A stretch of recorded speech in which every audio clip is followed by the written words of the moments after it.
আসসালামু আলাইকুম দর্শক, স্বাগত জানাচ্ছি রয়্যাল বাংলা টিভির সংবাদে। শুরুতেই দেখবেন বিস্তারিত সংবাদ। নারায়ণগঞ্জের রূপগঞ্জ উপজেলা ইসলামিক টিভির সাংবাদিক আল আমিন মিয়ার ওপর সন্ত্রাসী হামলা ও লুটপাটের অভিযোগ উঠেছে। এ ঘটনায় এলাকায় চাঞ্চল্যের সৃষ্টি হয়েছে। হামলার পর গুরুতর আহত অবস্থায় তাকে উদ্ধার করে হাসপাতালে ভর্তি করা হয়। জানা গেছে, গত মঙ্গলবার ১৯ মে দিবাগত রাত প্রায় ১২টার দিকে উপজেলার মুরাপাড়া ইউনিয়নের বানিয়াদি এলাকায় এ হামলার ঘটনা ঘটে। আহত সাংবাদিক আল আমিন মিয়া জানান, তিনি রূপগঞ্জ থানা থেকে মাদক সংক্রান্ত তথ্য সংগ্রহ শেষে থানার অফিসার ইনচার্জ AHM সালাহ উদ্দিনের সঙ্গে কথা বলে নিজ বাড়ি বানিয়াদিতে ফিরছিলেন।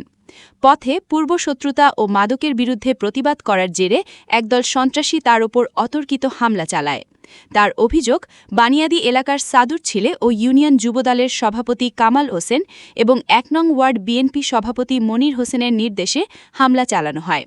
হামলায় অংশ নেয় উপজেলার মাসিমপুর গ্রামের রেজাউল করিমের ছেলে যুবলীগ নেতা সাইফুল ইসলাম, বানিয়াদি গ্রামের মুসলিম মিয়ার ছেলে যুবলীগ নেতা বিপ্লব, লেহাজুদ্দিনের ছেলে যুবদল নেতা জুয়েল, ভুট্টোর ছেলে যুবদল নেতা অমিত, তাইজুদ্দিনের ছেলে আরিফ, হজরত আলীর ছেলে দীপুসহ ১৪ থেকে ১৫ জন। হামলাকারীরা আল আমিন মিয়াকে বেধড়ক মারধর করে মৃত ভেবে ফেলে রেখে যায় বলে অভিযোগ করা হয়েছে। এ সময় তার সঙ্গে থাকা নগদ ৩২,০০০ টাকা ও ব্যবহৃত মোটরসাইকেল লুট করে নেয় দুর্বৃত্তরা। পরে খবর পেয়ে রূপগঞ্জ উপজেলা স্বাস্থ্য কমপ্লেক্সে তাকে ভর্তি করে পুলিশ। বর্তমানে তিনি আশঙ্কাজনক অবস্থায় চিকিৎসাধীন রয়েছেন বলে জানা গেছে। এ ঘটনায় স্থানীয় সাংবাদিক মহল ও সাধারণ মানুষের মাঝে তীব্র ক্ষোভ বিরাজ করছে।